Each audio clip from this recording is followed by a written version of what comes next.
Interact చేస్తే 100% successful అవుతుంది. Right Vijay గారు, ఇప్పుడు 2047 ఒక విజన్తో మనం ముందుకు వెళ్తున్నాం అనుకున్నప్పుడు ఇన్ని ఇయర్స్కి సంబంధించి ఒక విజన్ని మనం ప్రజల ముందు ఉంచాలి అని అంటే దీనికి కావాల్సిన గ్రౌండ్ వర్క్ అనేది ఈ తెలంగాణ రైజింగ్ గ్లోబల్ సమిట్ అనేది ఎలా చేయాలంటారు? ఎందుకు అంత పెద్ద డెలిగేట్స్ని ఆహ్వానించినప్పటికీ కూడా డెలిగేట్స్ కూడా ఎందుకు రాలేకపోయారు? అంటే అనుకున్నంత స్థాయిలో గ్లోబల్ సమిట్ జరగలేదు అనేది ప్రధాన ఆరోపణ కదా. ఒకటి పారిశ్రామికవేత్తల్లో విశ్వాసం నమ్మకం కలగాలి, అది లోపించినట్టు తెలుస్తుంది. ఇంకొకటి ఇంట్రెస్ట్, రాష్ట్రం ఏ రకంగా గ్రోత్ అవుతుంది, ఇక్కడ శాంతి భద్రతలు కావచ్చు, ఇక్కడ ఉన్నటువంటి అన్ని కూడా గ్రోత్ రేట్, ద్రవ్యోల్బణం చూసుకుంటారు వాళ్ళు, జిఎస్డిపి చూసుకుంటారు, గ్రోత్ రేట్, ఎకనామిక్ ఏ రకంగా ఉంది, ఇవన్నీ చూస్తారు.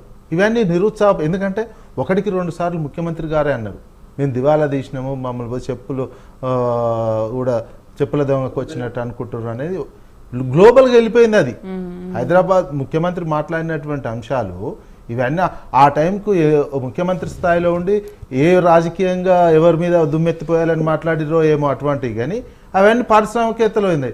ముఖ్యమంత్రే చెప్పుకుంటున్నాడు కదా అలా రాష్ట్రం దివాలా తీసిందని, మనం పోయి ఎట్లా పెట్టుబడులు పెడతాము అనేది క్వశ్చన్ మార్క్ వస్తుంది కదా, కంపల్సరీగా వస్తుంది అది. అందుకే ఇవన్నీ ఎకనామిక్, ఒక్కొక్క కంపెనీకి ఒక్కొక్క గ్లోబల్కు పెద్ద పెద్ద కంపెనీలకు అడ్వైజర్స్ ఉంటారు, ఎకనామిక్ అడ్వైజర్స్ ఉంటారు, బిజినెస్ అడ్వైజర్స్ ఉంటారు, గవర్నమెంట్ ఎలా రన్ అవుతుంది నిరంతరం అబ్జర్వ్ చేసే డేగ కళ్ళతో అబ్జర్వ్ చేసేటువంటి వాళ్ళు ఉంటారు. వాళ్ళందరూ చూసుకొని రిపోర్ట్ ఎప్పటికప్పుడు వాళ్ళ కంపెనీలో ఇస్తుంటారు కదా. ఇవన్నీ ఇంపాక్ట్ చూపించినాయి. ఇవన్నీ నువ్వు ఆదాయం పడిపోయి ఆదాయమే లేదు లేదు లేదు అని ముఖ్యమంత్రి చెప్పిన తర్వాత ఎట్లా నువ్వు ఆదాయం 18,500 కోట్లు అని మొన్నటిదాకా అన్నవి అది 16,500 కోట్లకు ఎట్లా పడిపోయా ఆడనే తెలిసిపోయింది. ద్రవ్యోల్బణం ఇవన్నీ ఇండెక్స్, ఇంటర్నేషనల్ కావచ్చు నేషనల్గా కావచ్చు, అవి అంకెలు చెప్పుకోవడానికి ఇవేమన్నా చెప్పుకోవడానికి మనం అనుకుంటుండొచ్చు, కానీ ఇవి ఇండెక్సెస్, వాళ్ళు అవే ఫాలో అవుతారు. ఆ ఇండెక్సెస్ని చూసే ఒక్కొక్కరు ఒక్కొక్క దగ్గర ఎట్లా మనం వ్యవహరించాలి ఏంటి అనేది చూసుకొని వస్తారు. ఆ రకమైనటువంటిది ఇప్పుడు ఏమైంది, ఇంత గ్లోబల్ సమిట్ అన్ని రాష్ట్రాల ముఖ్యమంత్రులను దాదాపు స్పెషల్ ఫ్లైట్లో వెళ్ళి ఆహ్వానించారు అన్ని రాష్ట్రాల ముఖ్యమంత్రి. ఒక్క డికే శివకుమార్ ఉప ముఖ్యమంత్రి కర్ణాటక తప్ప ఎవరైనా వచ్చారా? రాలేదు. ప్రధానమంత్రిని 4 రోజుల ముందు పోయి కలిస్తే ఉంటుందా? ప్రధానమంత్రి షెడ్యూల్ ఎప్పుడో ఫైనల్ అవుతుంటుంది, అది ఎప్పటి నుంచో ఉండాల్సినటువంటి అవసరం ఉంటుంది. ఉండి ఇన్వైట్ చేస్తే వచ్చే అవకాశం ఏదైనా గ్రౌండ్ వర్క్ అనేది ఒక ఏదో నామకే బస్తీకి అదే కనిపిస్తుంది. ఏదో మనం సీఎం అయినందుకు ఒకటి ఇట్లాంటివి చేయాలి అనే ఒక కోరిక గతంలో నాకు ముఖ్యమంత్రిని అబ్జర్వ్ చేసిన కానించి కనిపిస్తుంది. ఏంటంటే అసెంబ్లీ పక్కకు కొంచెం గ్రౌండ్ ఉంటుంది అండి అసెంబ్లీలో, అందులో ఒక ప్రోగ్రామ్ చేయాలి ఆయనకు ఎమ్మెల్యే ఉన్నప్పటి నుంచో ఎప్పటి నుంచో, ఎందుకంటే చంద్రబాబు నాయుడు చేశాడు. అక్కడ ఓ కార్యక్రమం పెద్ద టెంట్ వేసి అసెంబ్లీలో ఒక కార్యక్రమం చేయాలనే ఒక కోరిక, అది చేసుకున్నాను. అందులో రేషన్ కార్డు ఏదో ఒకసారి అసెంబ్లీలో పక్క పెద్ద టెంట్ వేసి ఓ కార్యక్రమం చేశారు, ఆ కోరిక నెరవేర్చుకున్నారు. సీఎం అయిన తర్వాత ఇంత పెద్ద గ్లోబల్ కార్యక్రమం చేయాలి, సీఎం అన్నందుకు 5 ఏళ్లలో నా ఒకటి ఉండాలి, ఇట్లాంటిది రికార్డ్ పర్పస్, అది ఇట్లాంటి కోరికలను నెరవేర్చుకోవడానికి ఉపయోగపడుతున్నాయే తప్ప రాష్ట్రాన్ని నీ అంతలు నువ్వే నా ఇల్లు బాగాలేదు, నా ఆర్థిక స్థితి బాగాలేదు అని 1కి 10 సార్లు ఎక్కడ పడితే అక్కడ చెప్పిన తర్వాత తెలుగులో చెప్తే ఇంగ్లీష్లో చెప్తే అందరికి పోయిన తర్వాత నీకు అప్పే పుడతలేదు, ఆదాయం తగ్గిపోయే, ద్రవ్యోల్బణం మైనస్లోకి పోయే, కొనుగోలు శక్తి లేకపోయే, గ్రోత్ రేటు లేకపోయే, ఇక ఎట్లుంటుంది? వాళ్ళు వచ్చి పెట్టుబడులు పెట్టాలంటే ఎట్లా కాన్ఫిడెన్స్ ఏంటి? మళ్ళీ ఏమన్నా హైడ్రాతో పబ్లిక్ని భయోత్పాతం అయిపోయాయి. వాళ్ళకు ఒక వాతావరణం ఎట్లా ఈజీ మంచి ఆ వాతావరణం ఉంటే నీకు పిలవగానే రావడం, 1-4 సార్లు పోయినా వీళ్ళు స్పెషల్ ఫ్లైట్ వేసుకొని పోయినా ఇంకెక్కడ పోయినా వాళ్ళు రావడానికి వీలుంటుంది. ఈ ఎకనామిక్ పరిస్థితి ఇట్లా ఉంటుంది అని చూసి వస్తారు. నువ్వు నీ అంతా నువ్వే నీ రాష్ట్రాన్ని నువ్వు తక్కువ చేసి చూపించినందుకే ఈ ఫలితం. రైట్. సుమిత్ర గారు ఏమంటారు? Telangana rising 2047 vision. రైజింగ్ కాదండి, ఫాలింగ్. తెలంగాణ ఫాలింగ్. ఇందాక ఏవిరెడ్డి గారితో ఒక్క మాటతో ఇది లోకల్ సమ్మిట్ అనడానికి నేను ఏకీభవిస్తున్నా. రెండవది చరణ్ కౌశిక్ గారు కాళేశ్వరంతో 1 ఎకరం కూడా పారలేదు అనే మాట ఎంత సత్యమో, ఇక అన్ని కాంగ్రెస్ మాట్లాడుతున్నటువంటి అన్ని మాటలు కూడా అంతే సత్యము. తెలంగాణ ప్రజానికమే అర్థం చేసుకుంటది, టీవీలో మనం వాదించడం కాదు. వీళ్ళు రేషన్ కార్డులు, ఇందాక విజయ్ గారు చెప్తూ రేషన్ కార్డులు ఇవ్వడానికి అక్కడ పెద్ద టెంట్ వేసుకునే ఏర్పాట్లు, 6.5 లక్షల రేషన్ కార్డులు బీఆర్ఎస్ గా మేము ఇచ్చినాం. ఎలాంటి ప్రచారం లేదు, ఆర్భాటం లేదు, వ్యవస్థ చేస్తుంది, అధికారులు ఇస్తారు. అట్లా బీఆర్ఎస్ పాలన సాగుతుంది. 1,65,000 ఉద్యోగాలు మేము ఇస్తాం, ఎలాంటి ప్రచారం ఉండదు, ఆర్భాటం ఉండదు, ఎంప్లాయీస్ ఉద్యోగులే పనిచేస్తూ ఉంటారు, ముఖ్యమంత్రికి కానీ మంత్రులకు కానీ ప్రమేయం ఉండదు. ఇక్కడ ముఖ్యమంత్రి గారే కానిస్టేబుల్ కాగితం కూడా 3 నెలల ట్రైనింగ్ ఏదో దానికి సంబంధించిన ఆర్డర్ కాపీ కూడా ముఖ్యమంత్రి గారు ఇస్తారు. ఇట్లా ప్రచార ఆర్భాటం తప్ప పని జరిగింది లేదు.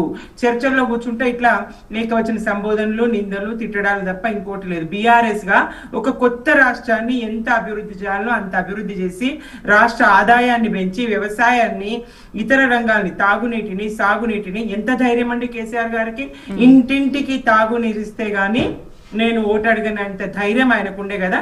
ఇప్పుడు మీరు చెప్పగలరా నేను 6 గ్యారంటీల హామీ అమలు చేస్తే గానీ ఓట్లు అడగమని చెప్పే ధైర్యం కాంగ్రెస్ కున్నదా?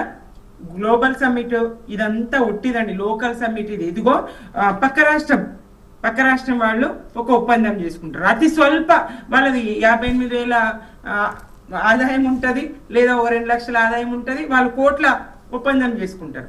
ఏం ఒప్పందాలు? అన్ని బోగస్ ఒప్పందాలు, అంత డొల్ల. ఇది ప్రచార ఆర్భాటం తప్ప చుట్టుపక్కల ఉన్న భూముల విలువలు పెంచుకోవాలని, ఆ భూములను వీళ్ళ ఆధీనంలో ఉన్నాయి కాబట్టి చేసుకోవాలనే తప్ప అక్కడ ఫార్మాసిటీ రైతులు అభ్యంతర పెడతా ఉన్నారు, వాళ్ళు కోర్టుకు పోతా ఉన్నారు, మా భూములు మాకు ఇస్తామని చెప్పేసి. ఇక్కడ ఎట్లా మీరు ఫ్యూచర్ సిటీ అంటారని 2047 కాదండి, 2025లోకి రండి. మీరు ప్రజలకు బాకీ బడ్డాయి తీర్చండి, అన్ని వర్గాలకు బాకీ బడ్డాయి తీర్చండి, పాలన మీద దృష్టి పెట్టండి, ప్రస్తుతంలో ఉండండి. అప్పులు ఉన్నాయని, చిప్పలు ఉన్నాయని, సుమిత్ర గారు ఏంటి కాంగ్రెస్ బ్రాండ్ పెరగడం వల్ల బీఆర్ఎస్ భవిష్యత్తులో ఇంకా మరింతగా కూలిపోతుందని భయం వేస్తుందా ఏంటి? ఇది బ్రాండ్ పెరగడం కాదండి, వాళ్ళగా బ్రాండ్ తగ్గించుకోవడమే. కాంగ్రెస్ బ్రాండ్ పెంచుకోవట్లేదు. ప్రజలకు ఈ 100 కోట్లు ఏ వర్గానికి ఖర్చు పెట్టినా కాంగ్రెస్ కు బ్రాండ్ పెరుగుతుండే. వీళ్ళు దుబారా చేసినటువంటి ఈ డబ్బులు ఆ రిటైర్డ్ ఎంప్లాయీస్ కొంతమందికి ఇస్తే బ్రాండ్ పెరుగుతుండే. పాపం ఇచ్చేసిండులే, మా కష్టం మాకు ఇచ్చేసిండులే అని చెప్పేసి ఆ రైతులకు బాకీ పడ్డది ఇచ్చేస్తే కొంత బ్రాండ్ పెరుగుతుండే. ఏ రకంగా చూసినా ఈ బ్రాండ్ పెరిగేది కాదండి, బ్రాండ్ తగ్గించుకునే చర్యనే అబద్ధాల కాంగ్రెస్. అబద్ధాల అధికారంలోకి వచ్చింది, అబద్ధాలు మాట్లాడుతూనే పాలన కొనసాగిస్తుంది. ఇది ఇందాక ఉదాహరణ చాలు కదా, మీరు ఎకరం కూడా పారలేదంటే. కౌశిక్ గారు నెక్స్ట్ మీకే ఇస్తాను, ఎండింగ్ మీతోనే చేస్తాను. పివి రెడ్డి గారు మీ ఫైనల్ వర్డ్స్ ఏమంటారు? మీరేమో వికసిత భారత్ 2047 విజన్ తో మీరు ముందుకు వెళ్తున్నారు, కాంగ్రెస్ ప్రభుత్వం ఇక్కడ తెలంగాణలో తెలంగాణ రైజింగ్ 2047 విజన్ తో ముందుకు వెళ్తున్నారు. డెఫినెట్ గా మేము అంటే ఏ రాష్ట్రం సబ్మిట్ పెట్టినా కూడా ఆ రాష్ట్రంలో అభివృద్ధి జరగాలనే ఆలోచన, ఆకాంక్ష కేంద్ర ప్రభుత్వం ప్రధానమంత్రి నరేంద్ర మోడీ గారు చాలా సార్లు సందర్భాల్లో చెప్తా ఉన్నారు, పెట్టండి, ఎస్ అట్రాక్ట్ చేయండి, ఇన్వెస్ట్మెంట్ తెప్పించుకోండి, ఎంప్లాయ్మెంట్ పెంచుకోండి, మీ ఆర్థిక స్థితిని పెంచుకోమని చెప్తా ఉన్నా. కానీ జరిగేది ఏంటంటే ఇక్కడ జరిగేదంతా కూడా ఏంటంటే లోకల్ గా వాళ్ళు బాగుపడుతున్నారు తప్పితే తెలంగాణ రాష్ట్రం ఇప్పుడు అభివృద్ధి జరగట్లేదు. తెలంగాణ రాష్ట్రంలో సంక్షేమ పథకాలు అమలు కావట్లేవు. మనకి ఇచ్చిన హామీలు ఏంటి, వాగ్దానాలు ఏంటి, ఏం చేస్తున్నామో అర్థం కాకుండా పోయినా. అంతకుముందు బీఆర్ఎస్ లో అదే జరిగింది, కాంగ్రెస్ పార్టీ కూడా అదే ఫాలో అవుతా ఉంది. సో దాంట్లో కొంత రియలైజేషన్ అయి డెఫినెట్ గా ముందు తీసుకెళ్లాలంటే ఇలాంటి సమ్మిట్స్ గ్లోబల్ గా తీసుకురావాల్సిన అవసరం ఉంటుంది, గ్లోబల్ గా చేయాల్సిన అవసరం ఉంటుంది, గ్లోబల్ లీడర్స్ రావాల్సిన అవసరం ఉంటుంది. మన దగ్గర భూములు లేక కాదు, వాటర్ లేక కాదు, పక్కన 2 కృష్ణా నది, గోదావరి నది పోతా ఉంది. దాన్ని ఉపయోగించుకొని లక్షల ఎకరాల భూములు ఉన్నాయి, మంచి డెఫినెట్ గా అవసరం ఉంటుంది. మేడం ఇక్కడ అది 500 మంది శ్రమించి డాక్యుమెంట్ తయారు చేశారు, 4 లక్షల మంది ఆన్లైన్ ద్వారా సలహాలు తీసుకున్నారు. 6 నెలల నుంచి ప్రభుత్వం తీవ్రంగా కసరత్తు చేస్తాట, అనుకో తక్కువ టైంలో చేసిర్రు, ఎవరి సలహా తీసుకోకుండా చేసిర్రు. అసలు మేము చైనాలో నుండి ఒక ప్రావిన్స్ రాష్ట్రాన్ని ఆర్థిక వ్యవస్థ స్వల్పకాలంలో 15 రెట్లు పెరిగింది కాబట్టి దాన్ని స్ఫూర్తిగా తీసుకొని హైదరాబాద్ ని కావచ్చు తెలంగాణ అభివృద్ధి చేయాలని చెప్పేసి ప్రభుత్వం ముందుకు పోయింది. అదే కాకుండా 1979లో భారతదేశం కన్నా చైనా ఆర్థిక వ్యవస్థ తక్కువగా ఉండేది, కానీ అతి తక్కువ కాలంలో చైనా అభివృద్ధి చెందింది కాబట్టి ఖచ్చితంగా ప్రావిన్స్ రాష్ట్రం ఆల్రెడీ 15 రెట్లు పెరిగింది కాబట్టి దానిలో భాగంగా ముందు పోయి. అదే కాకుండా ఇంకోటి ఏం చెప్తా ఉన్నారు, ఇక్కడ దాదాపు 44 దేశాల నుంచి 154 మంది అంతర్జాతీయ ప్రముఖులు అక్కడికి వచ్చింది. అదే కాకుండా ఇక్కడ 44 దేశాలు 154 మంది వస్తాడే, ఇదట గ్లోబల్ సమ్మిట్ కాదు, లోకల్ సమ్మిట్. మీరు ఏమన్నా అనుకోండి, 5 లక్షల పైచిలకు పెట్టుబడులు వచ్చినాయి, ఒప్పందాలు జరిగినాయి. 5,39,495. మా ముఖ్యమంత్రి గారు 48 గంటలు అంత ముందు కావచ్చు ఇప్పుడు 48 గంటలు అక్కడనే కూర్చొని అదే విధంగా ఎవరైతే పెట్టుబడి చరణ్ గారు ఇప్పుడు గతంలో ఉన్నప్పుడు సిఐ కానీ బయో ఏషియా కానీ అయ్యాయి, కానీ ఇప్పుడు తెలంగాణ రైజింగ్ లాంటి అంతర్జాతీయ ఆకర్షణ ఏమి అక్కడ కనిపించలేదు కదా. మీరు అనుకున్నంత డెలిగేట్స్ అయితే అక్కడ ఎవరు హాజరు కాలేదు కదా. ఎవరు వచ్చారు చెప్పండి. ఇప్పుడు మేము చెప్పింది అంటే డెలిగేట్స్ అంటే మేడం నేను చెప్పిన ఇప్పుడు మేము లెక్కలతో సహా చెప్తున్నాము. మీరు వచ్చే మీరు ఏమని అనుకుంటే మేమేం చేయాలి 44 దేశాలు సరే ఇప్పుడు మీరు ఏం చేశారని మీరు చెప్పుకోవడంలో తప్పలేదు. మేడం అదే కాకుండా ట్రంప్ సంబంధించిన సంస్థ ఏకంగా దాదాపు 50,000 కోట్ల రూపాయలు సంబంధించినటువంటి పెట్టుబడులు పెట్టిన పరిస్థితి మనం చూసినాం.